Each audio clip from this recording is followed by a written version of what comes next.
Okay, I'm going to show you a little demo of my studio.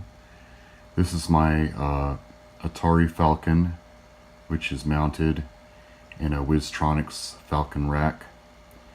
I have it outside of my rack system because I have to access it so often. Makes it a lot easier not to have it all mounted in the rack. You see a DVD drive in the front of it there. It's a Sony DVD drive, so I can do backups to a DVD. You notice that the cables in the front, those are for the mouse and keyboard externally. I use just a standard AT keyboard with it rather than the Atari Falcon keyboard. The little red button is the power. I have a CT60, so I need a method to power that on and off. It has an ATX power supply inside. And also there's a little button to the left that's really hard to see that will turn the CT60 on and off so that you can use the standard Falcon 030 mode without the CT60 accelerator. On the top right here is just a SCSI jazz drive. That's what I record my audio to. I found it to be the most quiet solution. It has a 2 GB cartridge in there, and it has several cartridges that I can swap in and out. This is a little USB flash drive adapter that is attached to my Ethernet, and that allows me to copy things back and forth to a PC or Mac if I need to easily with the little flash drive. This is the Falcon digital interface, which is the input to the Falcon, and it's all digital through the DSP.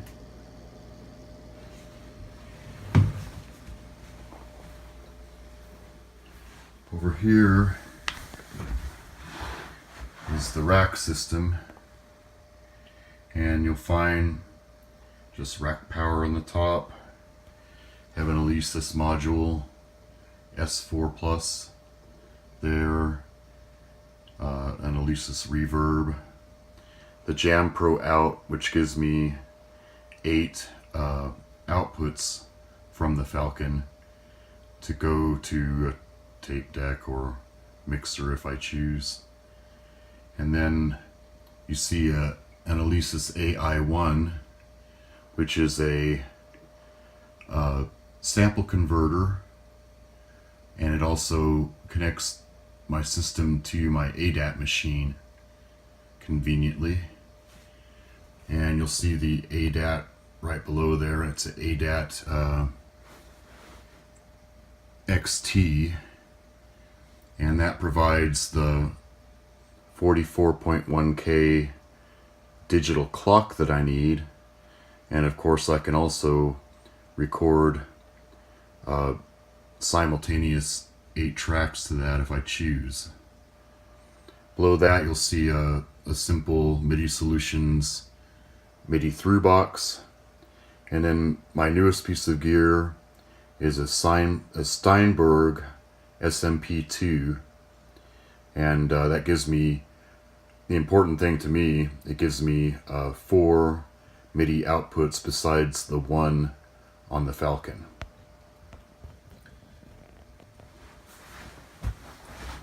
Up here there's a little JL Cooper Data Sync 2 box, and that synchronizes Cubase Audio Falcon to the ADAT machine.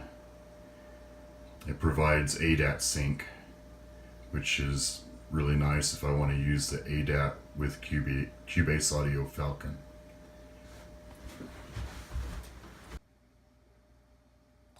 This is my mixer up here. It's a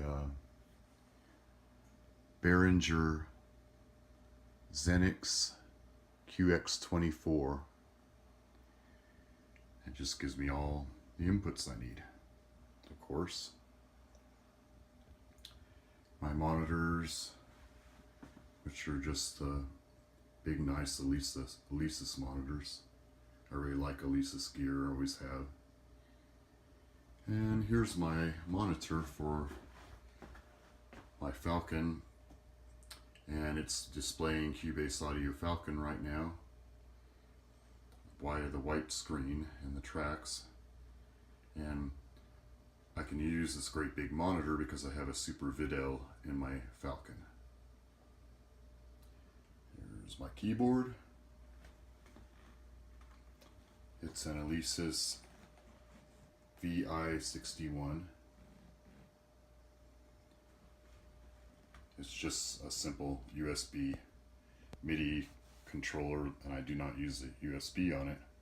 Just use MIDI. It has these nice big pads for drum pad entry. Up here I have a Akai MPX16, and I use that if I want to throw in a sample somewhere and trigger it with MIDI, which is nice to be able to do. And over here I have just my old mixer, which I use now as an output mixer, and it's an Alesis Multimix 12 FXD.